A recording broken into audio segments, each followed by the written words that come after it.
بسم اللہ الرحمن الرحیم۔ حضرت علی رضی اللہ تعالی عنہ نے اپنے ایک شاگرد سے فرمایا کہ میں تمہیں اپنا اور فاطمہ رضی اللہ تعالی جو حضور صلی اللہ علیہ وآلہ وسلم کی سب سے زیادہ لاڈلی بیٹی تھی قصہ سناؤں۔ شاگرد نے کہا ضرور۔ فرمایا کہ وہ اپنے ہاتھ سے چکی پیستی تھی جس کی وجہ سے ہاتھ میں نشان پڑ گئے تھے، اور خود پانی کی مشک بھر کر لاتی تھی جس کی وجہ سے سینے پر مشک کی رسی کے نشان پڑ گئے تھے، اور گھر کی جھاڑو وغیرہ بھی خود ہی دیتی تھی جس کی وجہ سے تمام کپڑے میلے کچیلے رہتے تھے۔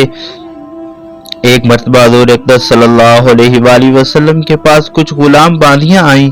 میں نے فاطمہ رضی اللہ تعالیٰ عنہ سے کہا کہ تم بھی جا کر حضور صلی اللہ علیہ وآلہ وسلم سے ایک خدمت گار مانگ لو تاکہ تم کو کچھ مدد مل جائے۔ وہ حضور صلی اللہ علیہ وآلہ وسلم کی خدمت میں حاضر ہوئی۔ وہاں مجمع تھا اور شرم مزاج میں بہت زیادہ تھی، اس لیے شرم کی وجہ سے سب کے سامنے باپ سے بھی مانگتے ہوئے شرم آئی، واپس آ گئی۔ حضور اقدس صلی اللہ علیہ وآلہ وسلم خود تشریف لائے۔ ارشاد فرمایا کہ فاطمہ کل تم کس کام کے لیے آئی تھی؟ وہ شرم کی وجہ سے چپ ہو گئی۔ میں نے عرض کیا کہ یا رسول اللہ صلی اللہ علیہ وآلہ وسلم، ان کی یہ حالت ہے کہ چکی کی وجہ سے ہاتھوں میں گٹھے پڑ گئے اور مشک کی وجہ سے سینے پر رسی کے نشان ہو گئے، ہر وقت کے کاروبار کی وجہ سے کپڑے میلے رہتے ہیں۔ میں نے ان سے کل کہا تھا کہ آپ صلی اللہ علیہ وآلہ وسلم کے پاس خادم آئے ہوئے ہیں، یہ بھی مانگ لیں، اس لیے گئی تھی۔ بعض روایات میں آتا ہے کہ حضرت فاطمہ رضی اللہ تعالی عنہ نے عرض کیا کہ یا رسول اللہ صلی اللہ علیہ وآلہ وسلم، میرے اور علی کے پاس ایک ہی بستر ہے اور وہ بھی مینڈے کی ایک کھال ہے، رات کو اس کو بچھا کر سو جاتے ہیں، صبح کو اسی پر گھاس دانہ ڈال کر اونٹ کو کھلاتے ہیں۔ حضور صلی اللہ علیہ وآلہ وسلم نے ارشاد فرمایا کہ بیٹی صبر کر۔ حضرت موسیٰ علیہ السلام اور ان کی بیوی کے پاس 10 برس تک ایک ہی بچھونا بستر تھا، وہ بھی حضرت موسیٰ علیہ السلام کا چوغا تھا، رات کو اس کو بچھا کر سو جاتے تھے۔ تو تقوی حاصل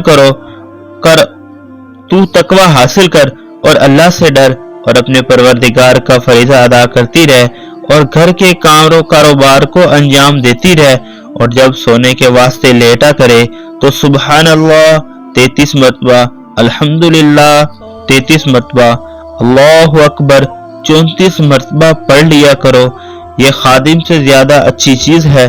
حضرت فاطمہ رضی اللہ تعالی عنہ نے عرض کیا کہ میں اللہ اور اس کے رسول صلی اللہ علیہ وآلہ وسلم کی رضا میرے بارے میں ہو، مجھے بخوبی منظور ہے۔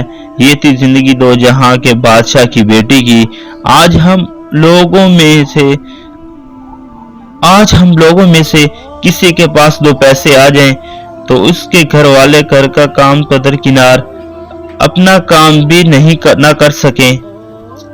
اس قصے میں جو اوپر ذکر کیا گیا صرف سونے کے وقت کا ذکر ہے۔ دوسری حدیثوں میں ہر نماز کے بعد 33 مرتبہ یہ تینوں کلمے اور 1 مرتبہ لا الہ الا اللہ وحدہ لا شریک لہ لہ الملک ولہ الحمد وہو علی کل شیء قدیر بھی آیا ہے۔ ناظرین، امید کرتے ہیں آپ کو ہماری آج کی ویڈیو پسند آئی ہوگی۔ ملتے ہیں ایک نئی ویڈیو کے ساتھ، تب تک کے لیے اللہ حافظ۔